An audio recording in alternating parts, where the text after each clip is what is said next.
Tara mga lods, gawin na natin to. Mag-picture kayo ng nakatayo dun sa gagamitin nyo na outfit for transformation. Import natin sa CapCut to. Then hanapin na agad lang cutout. At click nyo ang remove background. Pag na-remove na, hanapin agad lang effects. Body effects. Punta sa stroke. Hanapin ang light dissolving. Then body effects ulit. Hanapin naman ang fembot. Then punta naman tayo sa video effects. Punta tayo sa glitch. Hanapin ang bad TV. Then body effects ulit. Hanapin naman ng electric light border. Okay na yan, export na natin to. Then import naman natin yung video na gagamitin natin. Biyahin nyo itong gantong video. Naglakad, then may hawak na cellphone. Then parang may pinindot, then swipe. Gayahin nyo na lang to. Add natin to sa CapCut. Then add pa natin ulit yung isa pang video, yung magta-transform na siya. Magpapalit ng outfit. Yan, gaya nyan. Then tatakbo ng patagilid. Then babalik. Yan. Then punta tayo agad sa pinakaunahan. I-timing natin dun sa pag-swipe nung daliri niya. Yan. Then overlay natin yung nagawa natin kanina. Ito. Hanapin agad lang blend. Click ang filter. Pag okay na, palitin na lang natin tong ginawa nating hologram gamit ang daliri. Gaya nito. Tapat na lang dun sa may cellphone. Yan, gaya nyan. Then i-timing na lang natin dun sa pag-swipe nung daliri niya. Gaya nito. Pa-like, follow, and share na rin mga lods para matuto din ng iba. Pag na-timing nyo na, ganito dapat ang maging itsura niya. Then click na lang yan. Then hanapin ng speed.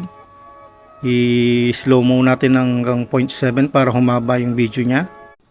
Then split dun sa part na bago dumapo yung kamay niya dun sa hologram. Gayahin nyo na lang tong ginagawa ko. Then dun sa first part nung na-split natin, lagyan ng keyframe. Then hanapin agad lang mask. Split. Then rotate natin yung mask gamit yung daliri. Timing natin dun sa kamay, dun sa palad niya. Then adjust ng konti yung video. Adjust din natin yung split. Gayahin nyo na lang to. Same procedure lang to, paulit-ulit lang hanggang mailapag niya yung kamay niya dun sa cellphone. Ganyan.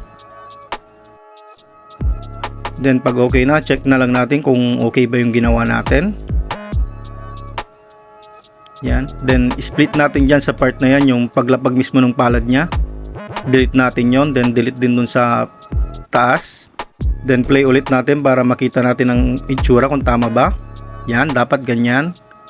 Punta tayo dun sa part na bago siya mag-slide. Split natin dyan. Then dun sa bago siya dumating, split ulit doon. Adjust natin ang speed nung bago pagtakbo at pagdating to 15.4. Then click yung in-adjust ang speed. Hanapin ang motion blur. Adjust ang blur to 100. Blend to 21 times to 4 times. Check. Then balik tayo dun sa nagpalit na ng damit. Hanapin ng effects ulit, body effects. Then glowing lines. Hanapin yung electrolyte. Yan. Then adjust na lang yung effects na ginamit natin. Gayahin nyo na lang to. Punta tayo dun sa may in-adjust natin ng speed.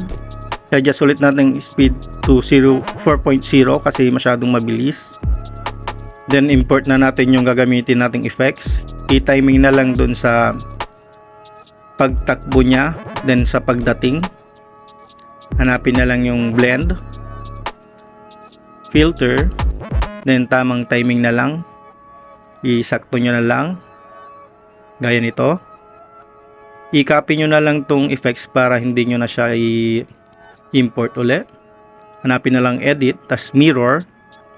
Then tamang timing na lang uli bago siya dumating, gaya niyan. Then hanapin na lang ratio 9:16. Then export na natin mga lods. Ganun lang kadali, and it goes like this.